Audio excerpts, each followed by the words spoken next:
Do you know India one of the most populous country होने के साथ साथ cancer cases and world wide cancer deaths में भी टॉप करता है। And the most surprising fact is कि इंडिया का health care infrastructure is worst globally. जो भी डॉक्टर्स कैंसर या ट्यूमर जैसे सीरियस डिजीजेस को ट्रीट करते हैं ना, उन्हें ऑन्कोलॉजिस्ट कहा जाता है। और अगर हम इंडिया की बात करें ना, तो पर मिलियन पॉपुलेशन के मुकाबले सिर्फ 0.98 ऑन्कोलॉजिस्ट ही है। 62 डेडिकेटेड कैंसर केयर हॉस्पिटल्स हैं। So now we have the reason कि इंडिया का हेल्थ केयर सिस्टम इतना खराब क्यों है। तो मैं ना यहाँ पे एक अपॉर्चुनिटी की बात करने वाली हूँ, लेकिन उससे पहले मुझे इस वीडियो को बनाते वक्त थोड़ा बुरा लग रहा है, क्योंकि कैंसर जैसी लाइफ थ्रेटनिंग डिजीज के ऊपर मैं एक अपॉर्चुनिटी की बात करने वाली हूँ। तो I am really sorry if मैं किसी के भी सेंटिमेंट्स को इस वीडियो के थ्रू हर्ट कर रही हूँ, तो क्योंकि मैं इस बिजनेस को एनालाइज करने वाली हूँ कीपिंग आवर इमोशंस असाइड। तो इंडिया एक एक्सटेंसिवली पॉपुलेटेड कंट्री है जहाँ पे लाखों कैंसर केसेस रिपोर्ट किए जाते हैं, लेकिन पुअर इंफ्रास्ट्रक्चर की वजह से लोगों को आउट ऑफ इंडिया जाके उसका इलाज करना पड़ता है। So let's analyse one such lucrative company जो इस सेगमेंट को टारगेट कर रही है। So hello everyone, welcome to yet another video on company analysis series. मैं हूँ कीर्ति और आज हम बात करने वाले एक और कंपनी HCG के बारे में, यानी कि हेल्थ केयर ग्लोबल के बारे में। लेकिन इस वीडियो को स्टार्ट करने से पहले थोड़ा हमारा भी फायदा कर दीजिए, जल्दी से इस चैनल को सब्सक्राइब कर लीजिए और बेल आइकन को हिट कर दीजिए, ताकि ऐसे ही आने वाली और भी नई नई वीडियोस की नोटिफिकेशंस आप तक एकदम टाइम पे पहुंच जाए।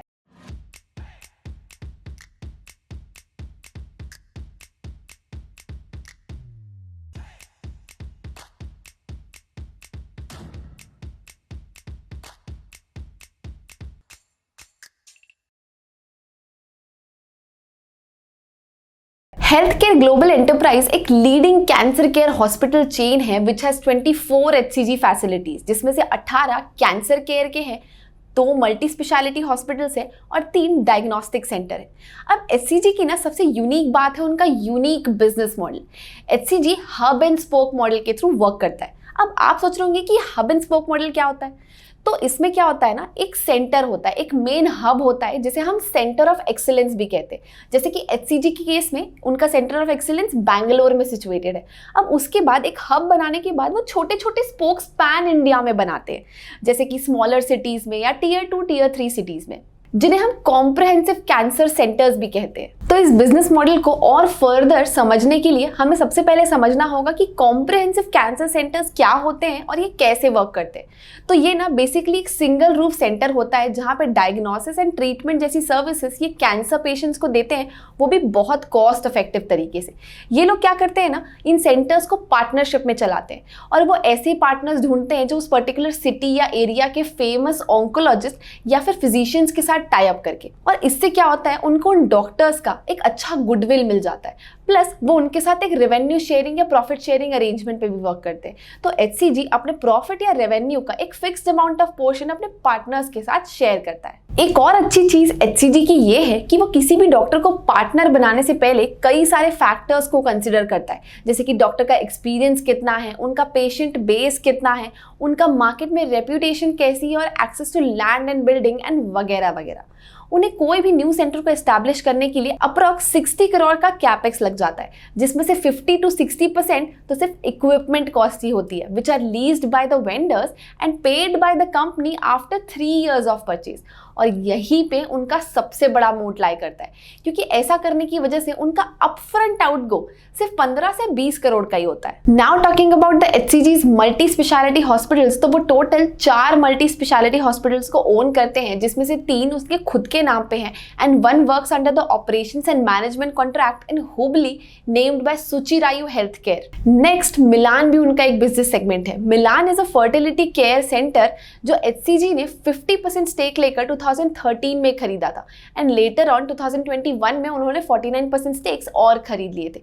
इस सेगमेंट के थ्रू वो advance diagnosis and treatment provide करते हैं ओवरीन बायोलॉजी या फर्टिलिटी रिलेटेड और भी कई सारे डिजीजेस को। तो चलिए, अब हमने कंपनी के सारे बिजनेस मॉडल, उसके हर एक सेगमेंट के बारे में तो डिटेल में जान लिया। अब now let's talk about the growth prospect in which the company is operating. तो सबसे बड़ी ग्रोथ हमें दिखाई देती है ऑन्कोलॉजी सेगमेंट में। Since 2015, worldwide oncology has grown at a CAGR of 9.8%. Plus India में कैंसर का प्रीवेलेंस बहुत ज़्यादा बढ़ा है, लेकिन हेल्थ केयर इंफ्रास्ट्रक्चर बहुत पुअर है to meet such demand. Even WHO की एक रिपोर्ट में ये प्रेडिक्ट किया गया है कि आने वाले टाइम में इंडिया में हर 10 में से एक इंसान कैंसर की बीमारी से पीड़ित होगा, प्लस हर 15 में से एक इंसान की डेथ का कारण भी कैंसर ही होगा। लेकिन अगर हम ऐसा देखें तो इंडिया में अदर कंट्रीज के कंपैरिजन में कैंसर ट्रीटमेंट बहुत ही चीप है। इसीलिए HCG इस पर्टिकुलर नीश को टारगेट कर रहा है because it has great future growth. Second is no major capex in pipeline. Post its IPO in 2016 company बहुत अग्रेसिवली कैपेक्स कर रही थी, जिसकी वजह से 2016 से 2020 के बीच में उन्होंने 8 न्यू हॉस्पिटल्स को एस्टैब्लिश किया था, resulting in high debt affecting the EBITDA margins. लेकिन अब कंपनी कोई भी इन्वेस्टमेंट कैपेक्स में नहीं कर रही है and the management is focusing on scaling up the business. Next is deleveraging the balance sheet. HCG ने 2020 से लेकर अभी तक 70% ऑफ डेट को रिड्यूस किया है, और ये पॉसिबल इसलिए हो पाया क्योंकि प्रमोटर्स ने बैलेंस शीट में प्रेफरेंशियल इक्विटी को इन्फ्यूज किया है, जिसकी वजह से now the company is expected to generate strong free cash flows in future. Now let's talk about the risk of the company, जिसमें सबसे पहला है रेवेन्यू कंसंट्रेशन। HCG का 90% of the revenue Karnataka and Gujarat से आता है, जिसकी वजह से इन दो रीजन्स में उनका रेवेन्यू कंसंट्रेशन बहुत ज़्यादा है, which is a concerning point. लेकिन आई बिलीव कि HCG का आगे चल के रेवेन्यू मिक्स इंप्रूव हो सकता है, क्योंकि नाउ वो फोकस कर रहे हैं कि वो उनके मुंबई और कलकत्ता ब्रांच या सेंटर्स से वो और ज़्यादा रेवेन्यू को जनरेट कर सके, तो आगे चल के उनका रेवेन्यू मिक्स शायद इंप्रूव हो सके। Second is business model risk. HCG का मेजॉरिटी ऑफ बिजनेस मॉडल इस चीज़ पर डिपेंड करता है कि उनके रिलेशनशिप्स उनके पार्टनर्स के साथ कितने अच्छे मेंटेन हो रहे हैं और कितने अच्छे रिटेन हो रहे हैं, क्योंकि अगर फ्यूचर में कोई भी डिस्प्यूट या कॉन्फ्लिक्ट अराइज होता है तो ये इनके बिजनेस मॉडल या फिर इनके ऑपरेटिंग इन प्रॉफिटेबिलिटी मार्जिन्स पे बहुत ज़्यादा बुरा असर डाल सकता है। अब अगर हम कंपनी के फाइनेंशियल्स की बात करें तो किसी भी टाइप के हॉस्पिटल कंपनी की बात करते वक्त उनके फाइनेंशियल्स में सबसे इंपॉर्टेंट है average revenue per occupied bed, और HCG का average occupancy stands 40% throughout financial year 21, which is marginally low as compared to financial year 19 and 20, but इस company steadily improving this ratio, क्योंकि Q3 2022 का occupancy rate is 56.9%। If you talk about the revenues तो HCG का revenue growth काफी moderate रहा है with 11.5% CAGR in financial year 16 to 21। From financial year 16 to 20, revenue grew at CAGR of 17%, और company का main focus अब operational efficiency बढ़ाने पे है by decreasing the average length of stay and increasing the average revenue per occupied bed.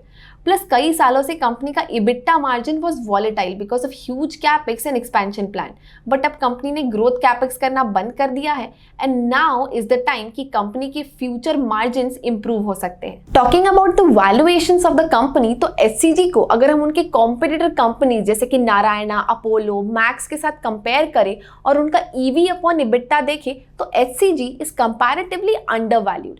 However सिर्फ एक metric के through हम ये जज नहीं कर सकते हैं कि कंपनी ओवर वैल्यूड है, अंडर वैल्यूड है या रीजनेबली वैल्यूड है। Plus valuations are always subjective, ये पर्सन टू पर्सन वैरी करते हैं, इसीलिए किसी भी कंपनी में इन्वेस्ट करने से पहले do your own research. I hope आपको आज की मेरी ये वीडियो अच्छी लगी होगी और इस वीडियो के थ्रू आपको कॉम्प्रिहेंसिव तरीके से इस कंपनी का बिजनेस मॉडल समझ में भी आया होगा।